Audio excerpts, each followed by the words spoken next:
Greetings, members one and all of the Salivation Nation. Silver was on sale. Let's explore.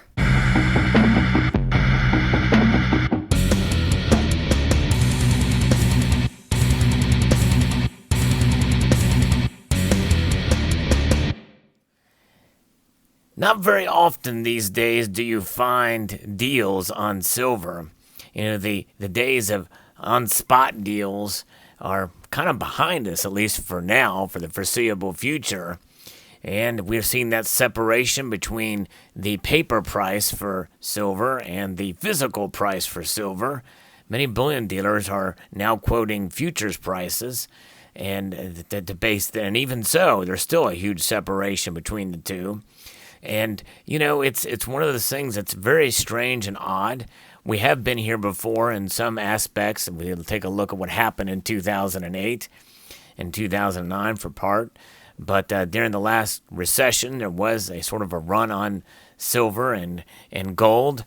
But we're seeing it again, and I think it's going to be amplified even further because of what's going on with the shortages for the coronavirus-related shortages in the supply of silver product. And again, as to note, as I've mentioned many times before, there is a difference between a shortage of silver products, such as what you see here in front of you, and silver itself. There's actually plenty of silver out there. It's just a lot of it is being utilized in the industrial sector. But there's been a great demand for silver in the form of these particular rounds, coins, and bars. And you see here before you some silver that I have purchased over the course of the last few months. And the $2.50 you see before you are very recent purchases. And was able to get those at a relatively decent price. I think I paid, forget, $6 a piece or something for them. But nonetheless, it is certainly different and interesting times because the local coin shops are having a hard time sourcing a product, at least any sustainable amount of product. Now there are product flowing in, but it's just very little at a time. But don't be surprised if you do see, okay, this bullion dealer or this local coin shop has this or that. Probably from buying from other people or sourcing it from other places. But I think the squeeze could continue. And so though we're not seeing the actual sales for silver, there's another, that saying, silver is on sale, is what people say when the spot price is very low and when it's hovering at around that $14 level. Many of us would say, well, it is on sale now, but good luck finding it for any appreciable price, that for regular premiums above silver spot price. And as we mentioned before, these premiums are being passed through the increased demand through the supply chains and to where distributors are paying higher prices from the authorized purchasers and so forth and so on. Those authorized purchasers are paying high prices from brokers who are sourcing it from other places. And so everybody is paying higher premiums along the supply chain as the silver gets to you, the consumer, who pays the highest premium above spot price as it flows through that supply chain. But what is going to happen is today's prices for silver, when you buy a Silver Eagle for, a $10 premium over spot, $24, is that considered a bad price? It may not be. Especially if you look at if past history is an indicator of future performance, and then, we may be heading for some troubled times ahead. And as you know, I'm not a doom and gloomer, but this is an unprecedented time, obviously, with the coronavirus, but also in terms of the demand for the metal has increased, which should excite silver stackers out there, that there's been a renewed interest in the precious metal in the form of the coins, rounds, and bars, and that's been lacking as of late. Compared to gold, silver has not performed very well, especially in the last couple of years. and maybe even a little longer, which is why we're seeing that gold to silver ratio creep up, and now it's well above 110 to 1 on the paper markets. But even if you look at it from the physical markets, by several measures, it's anywhere between 70 and 85 to 1. Which are levels that we saw not too long ago in the paper markets before this crisis had occurred. So what does that mean moving forward for silver? Well, it means it's back to the new normal, which was abnormal before, between the gold to silver ratio. I think it's going to take more increased demand. It's going to take more tight supply, and before we see those numbers squeezed together. But I do believe even if they don't get back to some normals that we usually see when the prices go up, the volatility, at one point people were saying, well, once the prices start to increase in the marketplace based off of fear of what's going to happen with the markets, with the stock market and the like, and there's really a lot of uncertainty out there today, then we will see silver outperform gold. And I don't even know if I'm that bullish on that at this point. I think the best thing we can hope for is that silver will follow gold in due course, because as we're seeing through this present crisis, people are turning to gold. And I think by a percentage level, you're seeing that with the premiums rising on gold too, up to $200 per ounce in many cases. There's other cases where it's $150 or what have you, but you're finding less and less deals on gold these days. The supply chain for gold is gold is getting tougher to get as well.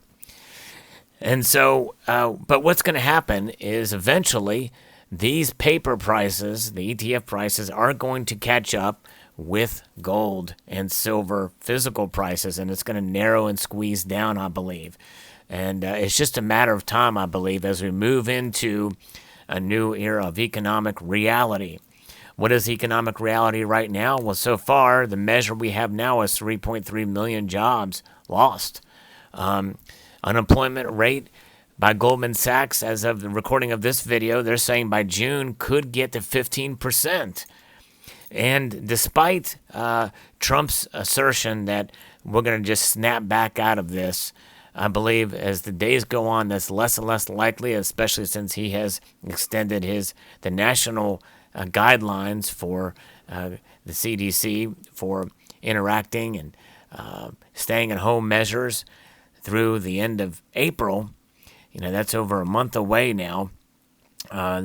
It's going to be less likely that the economy is just going to snap back. I believe it's going to be a staggered recovery at best, and we could dip into a deeper recession than we saw even last time. And you know what happens during that time? People lose faith, and especially nowadays with all the money that they're printing, and they've been doing since before this relief package was offered. The $2.2 trillion is only a portion of how much money is going to be printed from this or digitized or inserted. In fact, we talked about that on this channel and other channels about the repurchase agreements that the Federal Reserve has been doing.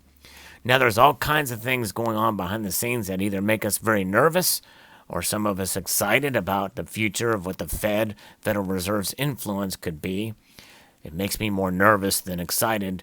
But nonetheless, what they can't do is change the overall fundamental dynamics of gold and silver. And silver especially, being the cheaper cousin of gold and more volatile cousin to gold, is probably the most misunderstood of the precious metals out there, I believe. And I really think it goes back to the very basics of what silver is and what silver has done over millennia. Silver has been money and has acted as money, and it's only until very recently that it's not been traded as currency, but it does not mean it's not money. And I believe part of what the true definition of money is the preservation of value and of worth and of the wealth that is contained therein. Take a look at the paper price. It is easy to be very critical of the metal based off what that paper price is. But sometimes there is that separation of the markets, And the true separation of these markets will be realized when it comes times to sell your silver. And in times like this, in a market where the spot price is saying one thing and the physical price is saying another thing based off the premiums you pay. So when you go to sell that silver, if a dealer or a local coin shop is willing to pay you an appreciable amount over spot price for that metal, then you know that you've realized full separation. However, I encourage my viewers to hold on to your silver through these troubled times, because I'm hearing stories, people in the comment section of my videos saying, yes, my dealer will only give me spot price or still under spot price, operating in a world, in the prior world before COVID-19 and before the supply chains, pompously asking for 5% below spot on generic silver, or maybe spot price for Eagles. Hold on. Don't take that deal. Don't, because essentially he's ripping you off. If he's going to pay you that and then turn around and sell Eagles for $24 an ounce. Best to shop around. If you need to sell, it's best to shop around for your silver. But make no mistake, I believe in due course silver's time is coming. But it's not going to be the time that many, quote, silver pumpers, or those who are so excited about silver, people that say silver really should be 1-to-1 with gold. I'm saying that silver's time is coming and that it will follow gold. And I don't think that we in this day and age, in this present crisis, should expect silver to outperform gold. However, that possibility still is there. But based off of past performance of the previous couple of years, in various different times when it should have surpassed gold, it has not. And I don't even think that now that it will in this present crisis or immediately following, especially if there's a new recession. But my overall message is keep the faith. Silver was on sale, and in many cases, depending on where prices go in the futures, it could still be on sale now. And that's why I think people are still demanding silver, and that's why the demand is so high. But as I have said many, many times in recent days and even weeks here, if you're not comfortable with the premiums, don't buy at those premiums. But it is a new reality, and most of us, if we want silver, we're willing to pay those premiums. But you have to understand that there's our premiums attached to it, and at any time, if things turn around, there could be a glut of silver into the market. Those premiums disappear and silver stays, below $15 an ounce. Then be prepared to take a loss on that if that does seem to be the case. But there you go. That's where we at today with silver. I hope you enjoyed this video. Post your thoughts below. Be very curious to see what you think. I want to extend a multitude of gratitude to you all for watching and encourage you to please rate, share, comment, and subscribe.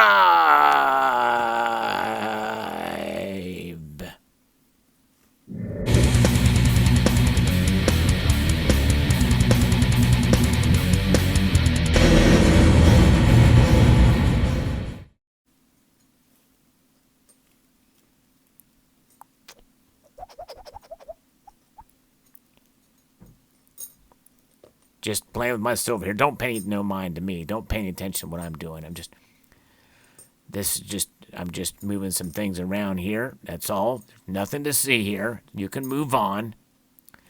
There's nothing to see here. Actually, there is something to see here. What am I talking about? There is something to see here. There's silver here. That's what you can see.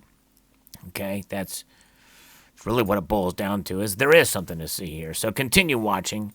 But I'm going to end this video abruptly with no warning, with no sign-off right now, because I've already given it. And the video was over quite a while ago, but you're still watching. All right, I'm going to stop it. But no, I'm not going to even tell you I'm going to stop it. I'm just going to